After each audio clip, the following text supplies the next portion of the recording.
5000 वर्ष पुरानी बात है। उस समय धरती पर भगवान श्री कृष्ण विद्यमान थे। तब भारतवर्ष के राजा महाराज शांतनु थे।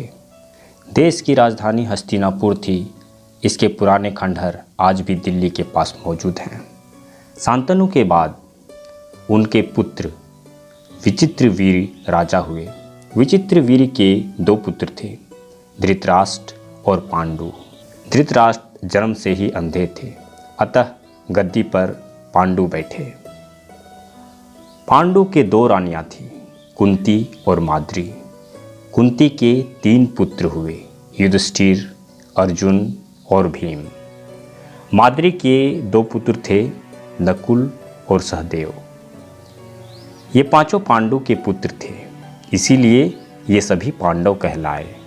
धृतराष्ट्र की रानी गांधारी थी। वे गांधार देश की राजकुमारी थी। इसे आज कांधार कहते हैं। आजकल यह स्थान अफगानिस्तान में है। उस समय अपना देश वहाँ तक फैला हुआ था। धृतराष्ट्र और गांधारी के 100 पुत्र थे। सभी दुष्ट और अल्प बुद्धि थे। वे कौरव कहलाते थे। उनमें सबसे बड़ा दुर्योधन था। वह घमंडी था। वह पांडवों से बहुत जलता था। एक बार दुर्योधन ने पांडवों को चौपड़ अर्थात जुआ खेलने के लिए बुलाया। युधिष्ठिर को इस खेल का बुरा शौक था। खेल जमा। दुर्योधन की ओर से उसका मामा शकुनी खेल रहा था। वह कुटिल था। छल से बाजी जीत ली। पांडव हार गए। शर्त के अनुसार राज्य छिन गया। 12 वर्षों का वनवास और 1 वर्ष का अज्ञातवास हुआ। बेचारे पांडव 13 वर्षों तक वन में मारे मारे फिरे। वनवास का समय समाप्त हुआ तो दुर्योधन ने उनका राज्य वापस करने से इनकार कर दिया। भगवान श्री कृष्ण ने भी दुर्योधन को समझाया, लेकिन उसने किसी की बात पर कान नहीं दिया। अतः पांडवों को युद्ध करना पड़ा। कौरवों और पांडवों का यह युद्ध महाभारत के नाम से प्रसिद्ध हुआ। अंत में पांडव विजयी हुए। इस कथा को वेद व्यास जी ने एक ग्रंथ में लिखा। उस ग्रंथ का नाम भी महाभारत है। महाभारत दुनिया का सबसे बड़ा ग्रंथ है। इसके लिखने के संबंध में एक रोचक कथा है। वेद व्यास जी ने महाभारत का युद्ध अपनी आंखों से देखा था। वे उसे एक ग्रंथ के रूप में लिखना चाहते थे, किंतु यह काम सरल नहीं था। इसके लिए उन्हें एक अच्छा सहायक चाहिए था, जो बहुत तेज लिखता हो। गणेश जी तेज लिखने के लिए प्रसिद्ध थे। व्यास जी ने उनसे प्रार्थना की तो श्री गणेश जी बोले, मैं तैयार हूँ, किंतु एक शर्त है। मैं लिखना शुरू करूँगा तो बीच में नहीं रुकूंगा।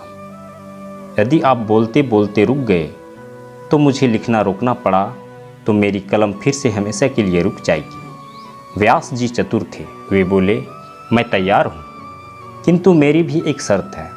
आप प्रत्येक श्लोक का अर्थ ठीक प्रकार समझ लें, तभी लिखें।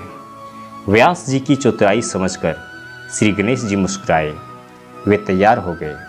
फिर क्या था, दोनों जम गए। व्यास जी बोलते जाते थे, गणेश जी लिखते जाते थे। बीच बीच में व्यास जी कठिन श्लोक बोल देते थे। उसका अर्थ समझने के लिए गणेश जी जब थोड़ा रुकते तो इसी बीच व्यास जी कई नए श्लोक बना डालते थे। इस प्रकार महाभारत का अद्भुत ग्रंथ तैयार हुआ। महाभारत के रचयिता महर्षि वेद व्यास हैं। इनके पिता मुनि पराशर थे। माता का नाम सत्यवती था। वह एक मछुआरे की कन्या थी। मथुरा के पास यमुना जी के मध्य एक द्वीप पर इनका निवास था। इसी द्वीप पर व्यास जी का जन्म हुआ था, इसलिए बचपन में वे कृष्णद्वैपायन कहलाते थे। बचपन में ही कृष्णद्वैपायन हिमाचल पर चले गए। 12 वर्ष घोर तप किया, फिर कृष्णद्वैपायन वेद व्यास हो गए। बद्री धाम में आश्रम होने के कारण बादरायन भी कहलाते थे। व्यास जी अद्भुत ज्ञानी थे। पवित्र वेद को 4 भागों ऋजु, यजु, साम और अथर्व वेद में उन्होंने बांटा था, इसलिए उन्हें वेद व्यास कहते हैं। वेदों का अर्थ समझाने के लिए ब्रह्मसूत्र लिखा। ब्रह्मसूत्रों की व्याख्या के लिए 18 पुराण लिखे। महाभारत जैसा विशाल ग्रंथ व्यास जी की ही देन है। वह 5वां वेद कहलाता है। अथ श्री महाभारत कथा।